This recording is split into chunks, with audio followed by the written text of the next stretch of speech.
Welcome back.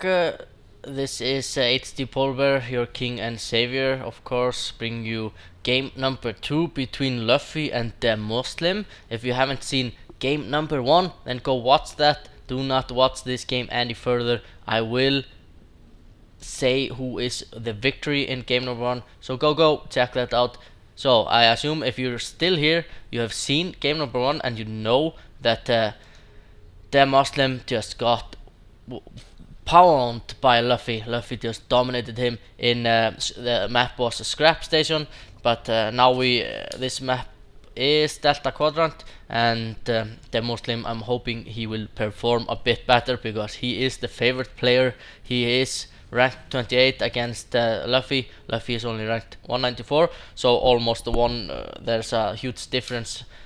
Well, maybe not huge. I'm not sure how much of a difference this actually is, but still, that's more than 160 placements in ranking between these players. So that's huge to me. I do believe.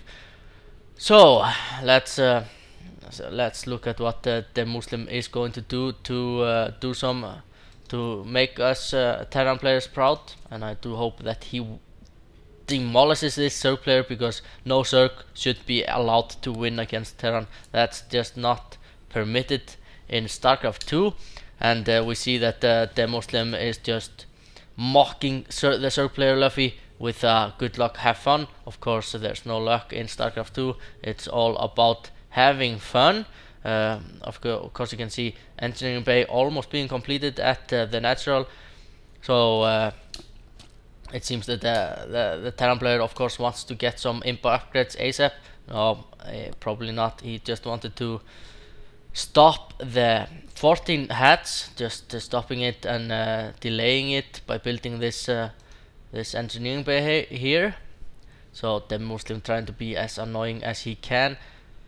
Luffy is moving out with his overlords. The overlords do like to be ordered around, and their big eyes can see everything.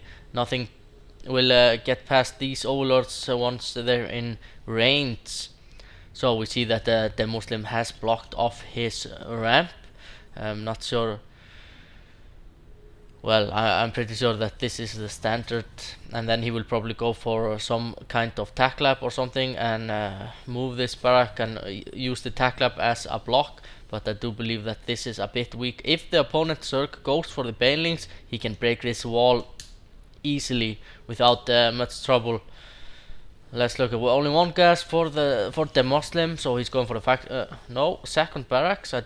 I did believe that he would go for the factory because he has 150 gas, but he is going for the factory now. So double racks, probably one with tack and one with a reactor. Just guessing here though, haven't seen how this game ended. All my games, I just cast them as I watched them at the first time, so probably a lot of things I do miss in the games, but I have no enjoyment of casting games that I have seen before, because I want to be surprised about what the players do. Of course, the standard bunker here behind this line, and of course securing it. So if there's a banelings burst, this bunker will do the trick of stopping that. 4 Zerglings here trying to scout, probably the same Zerglings as in game number 1. Going to report to their queen what they saw. They did not saw nothing, so they will probably just be killed at the Zerg space for underperformance. We see here no tack lab, no reactor for this factory, and this seems to be a similar build to what the Muslim opted to go for at last game. Starport going down here. Of course, the Medox or even Banshees would be great to see if he would build a tack lab on this factory and then swap buildings with it and the starport. The overlords moving in, probably the speed upgrade soon to be done or something, not sure. The metabolic boost is being researched. We see stim also being researched for the Muslim, and we see a layer being produced.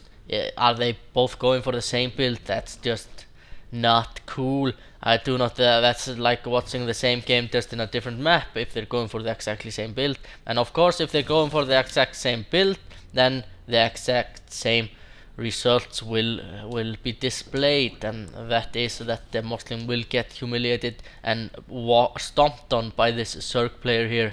The Zerg player did opt to go for Mutas, heavy Mutas with Ling Baneling combo, and the Bioball from this Terran player here had no chance. Of course, mutating into Overseer and with the speed upgrade, so they move from they move from 0.49 movement speed into 1.88, so good boost there in terms of speed. It's 0.47. So when they morph into Overseers, their speed gets a huge pick. One queen here just chilling. Luffy is using the energy of the queens pretty efficiently, as you can see. He's good. What do I say in English? He's intercepting those this drop here, but the Muslim good control there, bringing them back into SOV and dropping them on the high ground. We have some Banelings, we have some Links, and probably Spire being made. Yes, Spire is being made, exact same build from Luffy. And the Muslim also going for the same build, trying to do some drop damage, but he should realize that the Zerg player knows about this. This is not something he hasn't seen before, and he will deal with this fairly easily. 4 Marauders here, all in 1 in red, 2 in orange, and one will be picked off here. Second is going to be picked off by the lone circling. I'm not sure what's going on. The Medvac did die there. So these Marauders are just here to suicide themselves, trying to do as much damage as they can. The Marauder is going to be able to pay for himself. He has 3 kills, 3 circling kills, so he is cost efficient there, or at least breaking even. Overlord, good location here. Not sure what he sees though. He sees everything. He sees the starport. He sees the factory, he sees the double racks, and no upgrade. He does not see the natural here, but the Muslim does see the natural. Does he see the Spire? Let's look for it. Where is it? Not sure if he sees the Spire. Let's look for the Spire. Where is it? He did not see the Baneling's Nest, and he does not see the Spire, so he has no idea what tech the Zerg player is going for.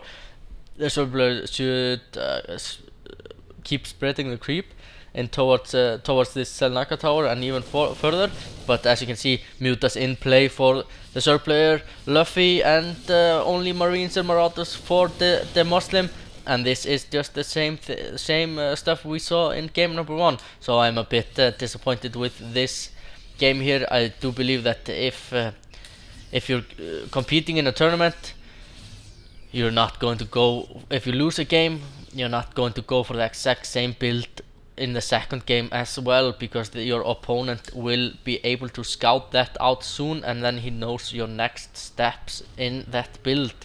The Banelings here and Mutas and Speedlings, and they're going to get a surround. Oh no, they did not manage to get a surround, but the damage is done. They see the natural, and the Banelings are inside his base trying to deal with this bio army here, and by army from the Muslim trying to do some damage, but the Mutas are just picking off, the Medvacs picking off everything here, the Muslim just GGing. I mean, what were you thinking? Of course, at least, well, he did not see the Baneling's Nest, he did not see the Spire, but that's just his fault there. He had the Medvac, he could have scouted this here, he could have tried to drop somewhere here. He was dropping at locations he thought the Zerg player would not expect, so good. He was putting some thought into it, but I really think that the same play, same strategy, same thing again would not have worked against the Muslim, but it did. So maybe he should be ranked 280 instead of 28, not sure, but not good performance there, the Muslim, and I hope to cast another game of you playing, and then you can redeem yourselves from this humiliation. Not happy with this. Well, this is HDpolarbear signing out, and hope you did enjoy these replays. So see you in the next game.